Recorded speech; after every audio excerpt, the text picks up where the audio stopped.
Asobi Asobase looks harmless for about 3 seconds, and that is exactly the trap. It dresses like a gentle school comedy, then immediately starts biting the furniture. The premise is simple. 3 girls form a club for passing time. The magic is that every ordinary game becomes a tiny social disaster with the intensity of a final boss fight. The school setting matters because it keeps the chaos grounded. A classroom, a hallway, a clubroom, these are normal places until the girls walk in and reality loses posture. The signature image is the face. Asobi Asobase understands that a reaction face can be a punchline, a scream, and a confession all at once. The first escalation is always fun because it starts from nothing. A children's game, a casual lie, a small misunderstanding. Suddenly everyone is fighting for dignity. The trio works because nobody is the stable one for long. One episode may make a character seem reasonable, then the next joke turns that same character into the problem. Movement should feel sharp and unstable here. The comedy lives in sudden pauses, explosive gestures, deadpan silence, and faces that look like the animation staff briefly chose violence. Under the madness, there is a strange friendship.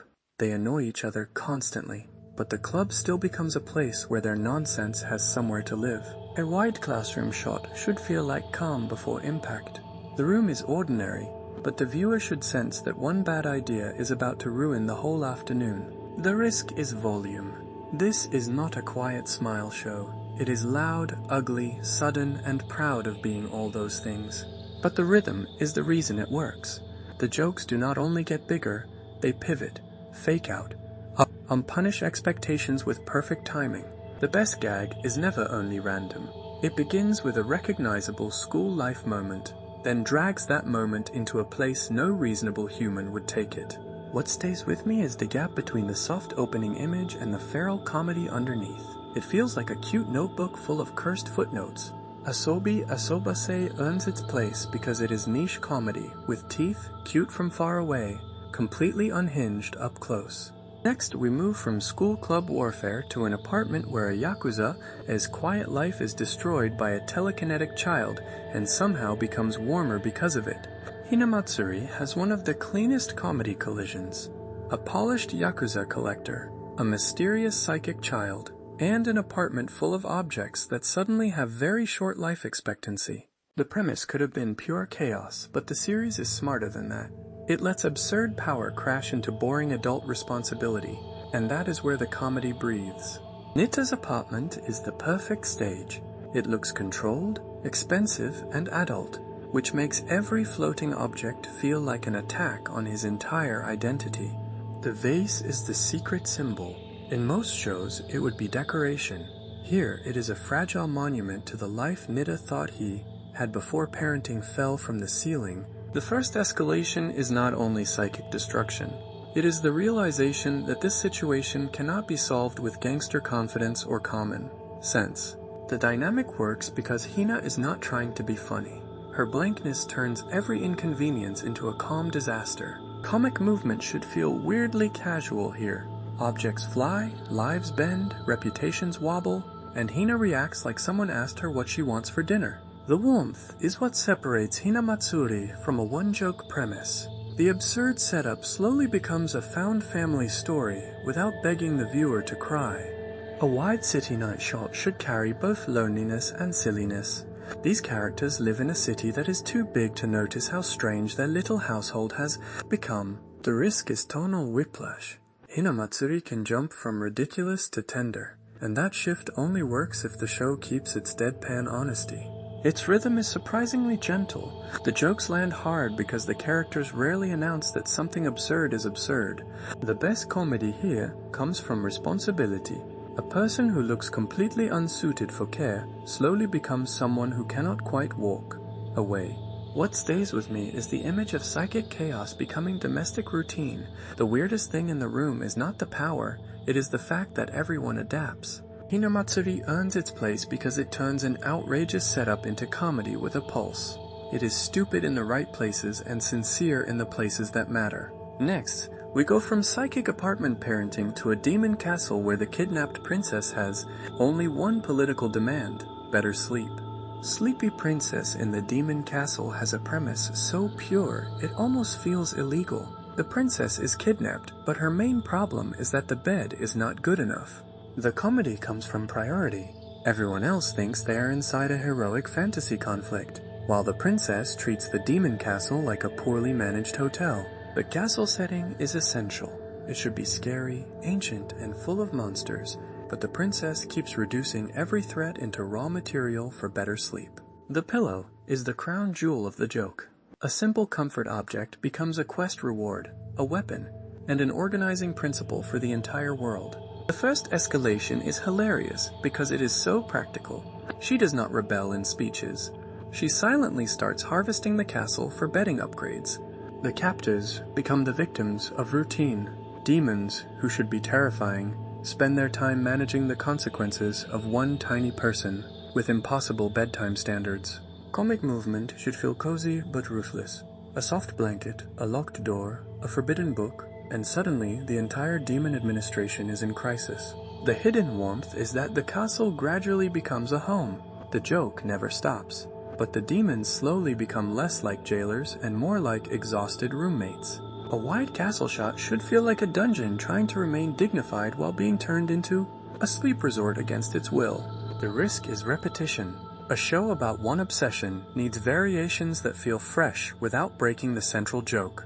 The rhythm works because every episode treats sleep like an epic objective. The smaller the desire, the funnier the fantasy scale becomes. The joke works because the princess is not chaotic for chaos's sake. She has a goal, and the goal is so reasonable that her methods become the absurd part. What stays with me is the calm confidence of someone who has been kidnapped and still somehow behaves like the most powerful person in the building. Sleepy Princess earns its place because it is niche comfort comedy with a sharp blade under the pillow. Next, we go from cozy demon castle terrorism to a bookstore where customer service, manga logistics, and retail panic become their own battlefield. Skullface bookseller Honda-san is niche in the best possible way.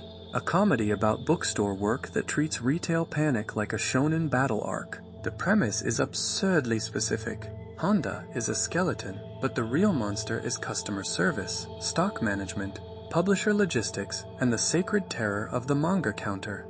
The bookstore setting gives the jokes a rare texture. Shelves, registers, boxes, special orders, language barriers, and passionate readers all become moving parts of the comedy machine. The skeleton face is not only a visual gimmick, it turns workplace anxiety into a clean symbol. The employee is smiling because the skull has no other option. The first escalation usually comes from a normal request. Someone asks for a book, and suddenly the entire invisible machinery of bookselling appears behind the counter. The coworker dynamic works because everyone looks like a mascot from a strange dream, yet their problems are painfully practical. Comic movement should feel like retail survival. A stack falls, a customer waits, a title is unavailable, and Honda's soul leaves the body that technically does not have one. The warmth is professional pride. The show laughs at the job, but it also respects the strange devotion that keeps people doing it well.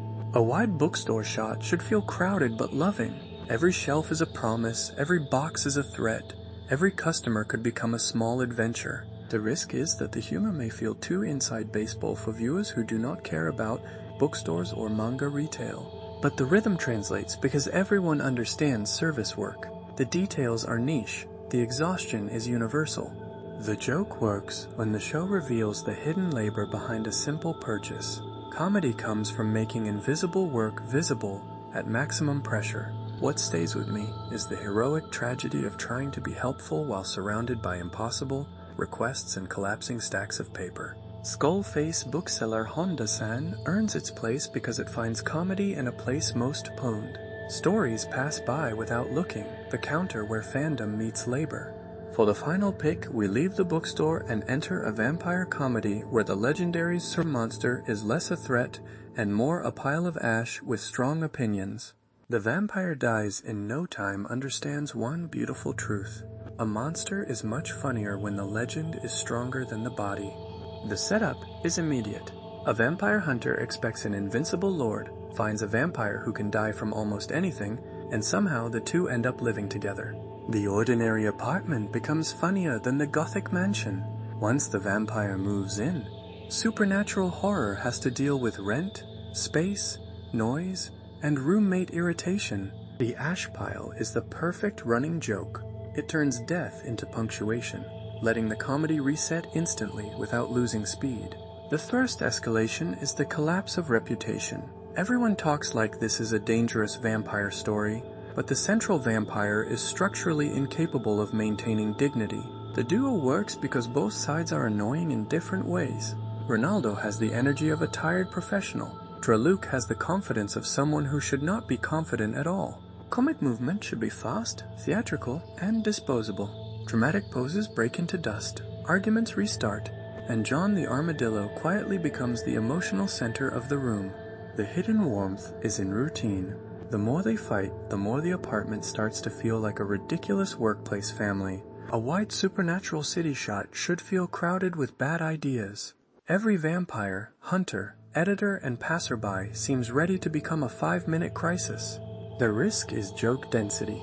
Rapid-fire gag comedy can exhaust viewers if every bit has the same texture. But the rhythm works when the show alternates loud nonsense with small character habits.